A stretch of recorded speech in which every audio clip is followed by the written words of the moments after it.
ಹಿರಿಯರು ಹೇಳಿದ ಕೆಲವು ನುಡಿಮಾತುಗಳು, ನುಡಿಮುತ್ತುಗಳು ಕಳೆದು ಹೋದ ನಂತರವೇ ತಿಳಿಯುವುದು ಇಲ್ಲಿಯ ತನಕ ಜೊತೆಯಲ್ಲಿ ಇದ್ದುದರ ಮಹಿಮೆ.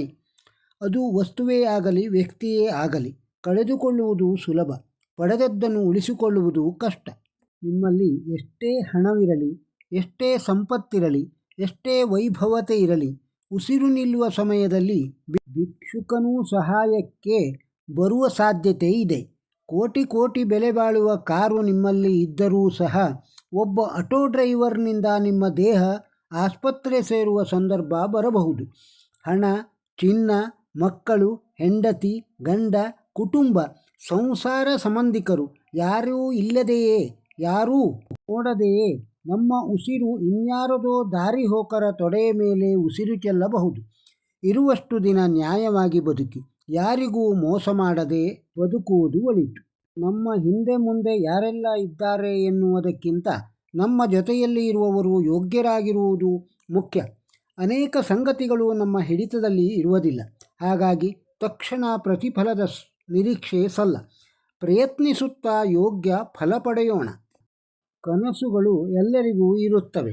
ಗೆಲ್ಲುವ ಛಾತಿ ಇದ್ದವರು ಮಾತ್ರ ಈಡೇರಿಸಿಕೊಳ್ಳುತ್ತಾರೆ. ತಪ್ಪು ದೊಡ್ಡದು ಎನಿಸಿದರೆ ವ್ಯಕ್ತಿಯನ್ನು ಮರೆತು ಬಿಡಿ. ವ್ಯಕ್ತಿ ದೊಡ್ಡವ ಎನಿಸಿದರೆ ತಪ್ಪನ್ನು ಮರೆತು ಬಿಡಿ. ಹಿತನುಡಿ: ಭರವಸೆಯ ಕಿರಣವು ಹತಾಶೆಯ ಮೋಡಗಳಿಗಿಂತ ದೊಡ್ಡದಾಗಿರುತ್ತದೆ. ನೀವು ಅಂದುಕೊಂಡಿರುವುದಕ್ಕಿಂತಲೂ ನೀವು ಹೆಚ್ಚು ಶ್ರೀಮಂತರು ಎಂಬುದನ್ನು ಸೂಚಿಸುವ ಕೆಲವು ಲಕ್ಷಣಗಳು. ನಿಮ್ಮ ತಂದೆ ತಾಯಿ ಇಂದಿಗೂ ನಿಮ್ಮೊಂದಿಗಿದ್ದಾರೆ. ಮಧ್ಯರಾತ್ರಿ 2 ಗಂಟೆಯಲ್ಲೂ ಕರೆ ಮಾಡಿ, ಕಾಲ್ ಮಾಡಿ ಮಾತನಾಡಬಲ್ಲ ಆಪ್ತರು ನಿಮಗಿದ್ದಾರೆ. ನಿಮ್ಮ ದೇಹವು ಯಾವುದೇ ಮೈಕೈ ನೋವಿಲ್ಲದೆ ಸಹಜವಾಗಿ ಕೆಲಸ ಮಾಡುತ್ತಿದೆ. ನೀವು ವಾಸಿಸುವ ಸ್ಥಳದಲ್ಲಿ ನಿಮಗೆ ಸಂಪೂರ್ಣ ಸುರಕ್ಷತೆಯ ಭಾವನೆ ಇದೆ. ನಿಮಗೆ ಬೇಕೆನಿಸಿದಾಗಲೆಲ್ಲ ಕುಡಿಯಲು ಶುದ್ಧವಾದ ನೀರು ಸುಲಭವಾಗಿ ಸಿಗುತ್ತಿದೆ. ನಿಮ್ಮ ಬಹುತೇಕ ದಿನಗಳು ಯಾವುದೇ ಗೊಂದಲಗಳಿಲ್ಲದೆ ಪ್ರಶಾಂತವಾಗಿ ಮತ್ತು ಸಹಜವಾಗಿ ಕಳೆಯುತ್ತಿವೆ. ಹೊತ್ತಿನ ಊಟದ ಆಹಾರದ ಬಗ್ಗೆ ನಿಮಗೆ ಯಾವುದೇ ಚಿಂತೆ ಇಲ್ಲ. ನಿಮ್ಮನ್ನು ಪ್ರಾಮಾಣಿಕವಾಗಿ ಪ್ರೀತಿಸುವ, ಹಚ್ಚಿಕೊಂಡಿರುವ ಜನರಿದ್ದಾರೆ. ನಿಮಗೆ ಸುಸ್ತಾದಾಗ ಅಥವಾ ಅಗತ್ಯವಿದ್ದಾಗ ವಿಶ್ರಾಂತಿ ಪಡೆಯುವ ಅವಕಾಶ ನಿಮಗಿದೆ. ಬದುಕಿನಲ್ಲಿ ಮತ್ತೊಂದು ಹೊಸ ಅವಕಾಶದೊಂದಿಗೆ ನೀವು ಇಂದು ಬೆಳಗ್ಗೆ ಎಚ್ಚರಗೊಂಡಿದ್ದೀರಿ. ಕಿವಿಗೆ ಬೀಳುವ ಮಾತುಗಳಿಗೆಲ್ಲ ಪ್ರತಿಕ್ರಿಯೆ ಕೊಡುತ್ತಾ ಹೋದರೆ ಸಂಬಂಧಗಳು ಬಹುಬೇಗನೆ ತಳಹಿಡಿದು ಹೋಗುತ್ತದೆ. ಅದರ ಬದಲು ಅವುಗಳನ್ನು ಕಡೆಗಣಿಸುತ್ತಾ ಹೋದರೆ ಕೊನೆ ಪಕ್ಷ ಮನಃಶಾಂತಿಯಾದರೂ ಸಿಗುತ್ತದೆ. ತಕ್ಕಡಿಯಲ್ಲಿ ತೂಕ ಎಷ್ಟು ಮುಖ್ಯವೋ ಬದುಕಿನಲ್ಲಿ ಮಾತು ಕೂಡ ಅಷ್ಟೇ ಮುಖ್ಯ. ತೂಕ ತಪ್ಪಿದರೆ ಗ್ರಾಹಕರು ಕಳೆದುಕೊಂಡು ಹೋಗುತ್ತಾರೆ. ಮಾತು ತಪ್ಪಿದರೆ ಸಂಬಂಧಗಳು ಕಳೆದು ಹೋಗುತ್ತದೆ. ನಮ್ಮಲ್ಲಿ 100 ಒಳ್ಳೆಯ ಗುಣಗಳು ಇರಬಹುದು, ನಮ್ಮದು 1000 ಸಾಧನೆಗಳು ಇರಬಹುದು. ಆದರೆ ಅವುಗಳಿಗೆ ಬೆಲೆ ಬರುವುದು ನಮ್ಮಲ್ಲಿ ವಿನಯ ಇದ್ದಾಗ ಮಾತ್ರ. ದುಷ್ಟ ವ್ಯಕ್ತಿಗಳ ಸಿಹಿ ಮಾತುಗಳ ಮೇಲೆ ತಪ್ಪಿಯೂ ವಿಶ್ವಾಸವಿಡಬಾರದು. ಯಾಕೆಂದರೆ ಅವರು ತಮ್ಮ ಮೂಲ ಸ್ವಭಾವವನ್ನು ಮರೆತಿರುವುದಿಲ್ಲ. ಹುಲಿ ಹಿಂಸೆ ಮಾಡುವುದನ್ನು ಬಿಡುವುದಿಲ್ಲ. ತಪ್ಪು ಮಾಡಿದ್ದು ತಪ್ಪಲ್ಲ, ತಪ್ಪನ್ನು ನೀನು ಸರಿಪಡಿಸಿಕೊಳ್ಳದಿರುವುದು ತಪ್ಪು. ನಂಬಿಕೆ ಎಂದರೆ ಸೂರ್ಯನ ಹಾಗೆ ಇರಬೇಕು. ಸಂಜೆ ಮುಳುಗಿದರೂ ನಾಳೆ ಮತ್ತೆ ಬಂದೇ ಬರುತ್ತಾನೆ ಅನ್ನುವಂತೆ. ಪುಣ್ಯ ಇರುವ ಕಾಲಕ್ಕೆ ಎಲ್ಲವೂ ನಡೆಯುವುದು. ಪುಣ್ಯ ತೀರಿದ ಬಳಿಕ ಬೆಣ್ಣೆ ತಿಂದರೂ ಹಲ್ಲು ಮುರಿಯುವುದು. ಯೋಚನೆ ಮತ್ತು ಸಲಹೆಗಳು ಸಮಯಕ್ಕೆ ತಕ್ಕಂತೆ ಬದಲಾಗುತ್ತವೆ. ನೀರಿನ ಲೋಟದಲ್ಲಿ ನೊಣ ಬಿದ್ದರೆ ನೀನು ಚೆಲ್ಲುತ್ತೇವೆ. ತುಪ್ಪದ ಡಬ್ಬಿಯಲ್ಲಿ ಬಿದ್ದರೆ ನೊಣವನ್ನು ಎತ್ತಿ ಬಿಸಾಕುತ್ತೇವೆ. ನುಡಿಮುತ್ತು: ಕಾಲ ಕೆಟ್ಟಿತೆಂದು ಜನರು ಹೇಳುತ್ತಾರೆ. ಆದರೆ ಕಾಲ ಕೆಡುವುದಿಲ್ಲ. ಕೆಡುವುದು ಜನರ ನಡತೆ ಮತ್ತು ಆಚಾರ ವಿಚಾರ ಮಾತ್ರ. ಮರಕ್ಕೆ ನೀರು ಬೇಕು, ಸಂಬಂಧಕ್ಕೆ ನಂಬಿಕೆ ಬೇಕು. ನೀರು ನಿಂತರೆ ಮರ ಒಣಗುತ್ತದೆ, ನಂಬಿಕೆ ನಿಂತರೆ ಸಂಬಂಧ ಒಡೆಯುತ್ತದೆ.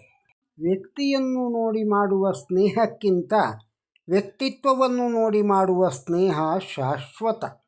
ಮಾತು ಬರುತ್ತದೆ ಅಂತ ಅತಿಯಾಗಿ ಮಾತನಾಡಬಾರದು. ಏಕೆಂದರೆ ಆ ಮಾತು ಒಬ್ಬರನ್ನು ನಗಿಸುತ್ತೆ, ಮತ್ತೊಬ್ಬರನ್ನು ಅಳಿಸುತ್ತೆ. ಅವಕಾಶಗಳ ಬಾಗಿಲು ತಾನಾಗಿಯೇ ತೆರೆದುಕೊಳ್ಳುವುದಿಲ್ಲ. ಅದನ್ನು ತಟ್ಟಿ ತೆರೆಯುವುದು ನಮ್ಮ ಜವಾಬ್ದಾರಿಯಾಗಿದೆ. ಯಶಸ್ಸಿನೆಡೆಗಿನ ಪಯಣದಲ್ಲಿ ಸಹಯಾತ್ರಿಗಳೂ ಇರಲಿ. ಜೊತೆಗಾರರಿಲ್ಲದ ಯಶಸ್ಸು ತೃಪ್ತಿ ಕೊಡುವುದಿಲ್ಲ. ಕೋಪ ಒಬ್ಬರನ್ನು ಸೋಲಿಸಿದರೆ ನಗು 100 ಜನರನ್ನು ಗೆಲ್ಲುತ್ತದೆ. ಕಾಲ ಚಲಿಸುತ್ತಾ ಹೋದಂತೆ ಹಲವು ಪಾಠಗಳನ್ನು ಕಲಿಸುತ್ತಾ ಹೋಗುತ್ತೆ. ನಾವು ಕಲಿಯುತ್ತಾ ಹೋಗಬೇಕಷ್ಟೆ. ಯಾರು ನನಗಿಂತ ಮುಂದಿದ್ದಾರೆ, ಯಾರು ನಮಗಿಂತ ಹಿಂದಿದ್ದಾರೆ ಎನ್ನುವುದರ ಬಗ್ಗೆ ಯೋಚಿಸುವುದೂ ಬೇಡ. ಯಾರು ನಮ್ಮ ಜೊತೆಗಿದ್ದಾರೆ ಎನ್ನುವುದನ್ನು ಅರ್ಥ ಮಾಡಿಕೊಂಡರೆ ಸಾಕು. ಕೆಲವು ಪ್ರಶ್ನೆಗಳಿಗೆ ಉತ್ತರ ಕಂಡುಹಿಡಿಯಲು ಹೋಗಬಾರದು. ಬದುಕು ಎಲ್ಲ ಪ್ರಶ್ನೆಗಳಿಗೂ ಉತ್ತರ ನೀಡುವುದಿಲ್ಲ. ಕೊಡೆಗೆ ಮಳೆಯನ್ನು ನಿಲ್ಲಿಸಲು ಸಾಧ್ಯವಿಲ್ಲ, ಆದರೆ ಮಳೆಯಲ್ಲಿ ನಿಲ್ಲುವ ಶಕ್ತಿಯನ್ನು ನಮಗೆ ಕೊಡುತ್ತದೆ. ಹಾಗೆಯೇ ಆತ್ಮವಿಶ್ವಾಸ ನಮಗೆ ಜಯವನ್ನು ತಂದುಕೊಡದೇ ಇದ್ದರೂ ಕಷ್ಟ ಎದುರಿಸುವ ಶಕ್ತಿ ನೀಡುತ್ತದೆ. ಜೀವನದಲ್ಲಿ ಆತ್ಮವಿಶ್ವಾಸ ಬಹಳ ಮುಖ್ಯ ಆಗುತ್ತದೆ. ನಿನ್ನ ಕಷ್ಟಗಳನ್ನು ಪರಿಹರಿಸುವ ವ್ಯಕ್ತಿಯನ್ನು ಹುಡುಕಬೇಡ. ನಿನ್ನ ಕಷ್ಟಗಳನ್ನು ತನ್ನ ಕಷ್ಟವೆಂದು ತಿಳಿದು ನಿನ್ನ ಜೊತೆ ನಿಲ್ಲುವ ವ್ಯಕ್ತಿಯನ್ನು ಹುಡುಕು. ನಾವು ಎಷ್ಟೇ ಒಳ್ಳೆಯವರಾಗಿದ್ದರೂ ಅದನ್ನು ನಮ್ಮ ಬಾಹ್ಯ ವರ್ತನೆಯು ಪ್ರತಿಬಿಂಬಿಸಬೇಕು. ಭಾವನೆ ಸರಿಯಾಗಿದ್ದು ಭಾಷೆ ಕೆಟ್ಟದಾಗಿದ್ದರೆ ಎಲ್ಲವೂ ವ್ಯರ್ಥ. ಒಳ್ಳೆಯ ಮನಸ್ಸಿಗೆ ಗೌರವ ತಂದುಕೊಡುವುದು ನಮ್ಮ ನಡತೆ ಮತ್ತು ಮಾತು. ಹುಟ್ಟಿದಾಗ ಹೆಸರು ಇರುವುದಿಲ್ಲ, ಉಸಿರು ಮಾತ್ರ ಇರುತ್ತದೆ. ಮರಣ ಹೊಂದಿದಾಗ ಉಸಿರು ಇರುವುದಿಲ್ಲ, ಹೆಸರು ಮಾತ್ರ ಇರುತ್ತದೆ. ಇವೆರಡರ ಮಧ್ಯೆ ಇರುವುದೇ ಜೀವನ. ಕಾಡಿನಲ್ಲಿ ಹೂವಿನ ಸೌಂದರ್ಯದ ಬಗ್ಗೆ ಪ್ರಶಂಸೆ ವ್ಯಕ್ತಪಡಿಸಲು ಯಾರೂ ಇಲ್ಲದಿದ್ದರೂ ಹೂಗಳು ಅರಳುವುದನ್ನು ನಿಲ್ಲಿಸುವುದಿಲ್ಲ. ಹಾಗೆಯೇ ನಮ್ಮ ಕೆಲಸದ ಬಗ್ಗೆ ಯಾರೊಬ್ಬರೂ ಪ್ರಶಂಸೆ ವ್ಯಕ್ತಪಡಿಸದಿದ್ದರೂ ಅದನ್ನು ನಾವು ನಿಷ್ಠೆಯಿಂದ ಮುಂದುವರಿಸಬೇಕು. ನುಡಿಮುತ್ತು. ಜೀವನದ ಪಯಣದಲ್ಲಿ ಮನುಷ್ಯ ಹಿಂದೆ ನೋಡಿದರೆ ಅನುಭವ ಸಿಗುತ್ತೆ, ಮುಂದೆ ನೋಡಿದರೆ ಭವಿಷ್ಯ ಸಿಗುತ್ತೆ, ಸುತ್ತಮುತ್ತ ನೋಡಿದರೆ ಸತ್ಯದ ಅರಿವಾಗುತ್ತೆ. ನಮ್ಮೊಳಗೆ ನಾವು ನೋಡಿದರೆ ನಮ್ಮ ಬದುಕು ಏನೆಂದು ತಿಳಿಯುತ್ತದೆ. ಮನೆಗಿಂತ ಬಾಗಿಲು ಚಿಕ್ಕದು, ಬಾಗಿಲಿಗಿಂತ ಕಿಟಕಿ ಚಿಕ್ಕದು, ಕಿಟಕಿಗಿಂತ ಬೀಗ ಚಿಕ್ಕದು, ಬೀಗಕ್ಕಿಂತ ಕೀ ಚಿಕ್ಕದು. ಆ ಒಂದು ಚಿಕ್ಕ ಬೀಗದ ಕೀ ಅಷ್ಟು ದೊಡ್ಡ ಮನೆ ಬಾಗಿಲು ತೆಗೆಯಬಹುದು. ಅಂದರೆ ಹಾಗೆ ಜೀವನದಲ್ಲಿ ಎಷ್ಟೇ ದೊಡ್ಡ ಸಮಸ್ಯೆ ಬಂದರೂ ಆತ್ಮವಿಶ್ವಾಸ ಎನ್ನುವ ಕೀ ಒಂದಿದ್ದರೆ ಸಾಕು. ಇಲ್ಲಿ ಹೆಣವನ್ನು ಮಾತ್ರ ಬೇರೆಯವರು ಹೊರುವುದು, ಕಷ್ಟ ಸುಖಗಳನ್ನು ನಾವೇ ಹೊರಬೇಕು. ಆದ್ದರಿಂದ ಭುಜಗಳಿಗಿಂತ ಮನಸ್ಸು ಗಟ್ಟಿ ಇರಲಿ. ನೀವು ಯಾವುದೇ ಕ್ಷೇತ್ರದಲ್ಲಿರಿ, ಶ್ರದ್ಧೆ ಮತ್ತು ಸಂಯಮದ ಹೊಂದಿದ್ದರೆ ಯಶಸ್ಸು ನಿಮ್ಮದಾಗುತ್ತದೆ. ಎಲ್ಲದರಲ್ಲೂ ಬಿರುಕು ಇದ್ದೇ ಇರುತ್ತದೆ, ಆದರೆ ಆ ಬಿರುಕಿನಲ್ಲಿಯೇ ಬೆಳಕಿನ ಕಿರಣಗಳು ಹಾದು ಹೋಗುವುದು ಮರೆಯಬೇಡಿ. ಎತ್ತರಕ್ಕೆ ಏರಿದವನಿಗೆ ಸೌಜನ್ಯವೇ ಶ್ರೀರಕ್ಷೆಯಾಗಿರುತ್ತದೆ. ಸೌಜನ್ಯ ಎಂಬುದು ದೌರ್ಬಲ್ಯವಲ್ಲ, ಬದಲಿಗೆ ಅದೇ ಶಕ್ತಿ. ಮನೆಮುರುಕರು ಎಲ್ಲ ಕುಟುಂಬದಲ್ಲಿಯೂ ಇರುತ್ತಾರೆ. ಅವರನ್ನು ಯಾವ ಮೂಲೆಯಲ್ಲಿಡಬೇಕೋ ಅಲ್ಲಿಟ್ಟು ಮುಂದುವರಿಯಬೇಕು. ಅದುವೇ ಜೀವನ. ದೇವಸ್ಥಾನದ ಗಂಟೆಯ ಸದ್ದಿಗಿಂತ ಮನುಷ್ಯನ ಮನದಾಳದಿಂದ ಮೂಡಿಬರುವ ಕರುಣೆ ಮತ್ತು ಸತ್ಯದ ಧ್ವನಿಯೇ ದೇವರಿಗೆ ತಲುಪುವ ಅತ್ಯಂತ ಶ್ರೇಷ್ಠ ಪ್ರಾರ್ಥನೆ. ಸುಖ ಬೇಕೆಂದರೆ ತಡರಾತ್ರಿಯವರೆಗೂ ಎಚ್ಚರ ಇರಬೇಡ. ಶಾಂತಿ ಬೇಕು ಎಂದರೆ ಹಗಲಲ್ಲಿ ಮಲಗಬೇಡ. ಸನ್ಮಾನ ಬೇಕು ಎಂದರೆ ವ್ಯರ್ಥವಾಗಿ ಮಾತನಾಡಬೇಡ. ಮತ್ತು ಪ್ರೀತಿ ಬೇಕೆಂದರೆ ನಿಮ್ಮವರನ್ನು ಬಿಟ್ಟು ಕೊಡಬೇಡ. ಅಗಾಧ ನೆನಪಿನ ಶಕ್ತಿ ಹೊಂದಿರುವ ಮಿದುಳು ಶ್ರೇಷ್ಠವೇ, ಆದರೆ ಬೇಡವಾದುದನ್ನು ಮರೆಯಲು ಸಹಕರಿಸುವ ಹೃದಯ ಇನ್ನೂ ದೊಡ್ಡದು. ನಮ್ಮ ಮಾತಿನ ಹಿಂದೆ ಮನಸ್ಸು ಸದಾ ಕೆಲಸ ಮಾಡುತ್ತಿರುತ್ತದೆ.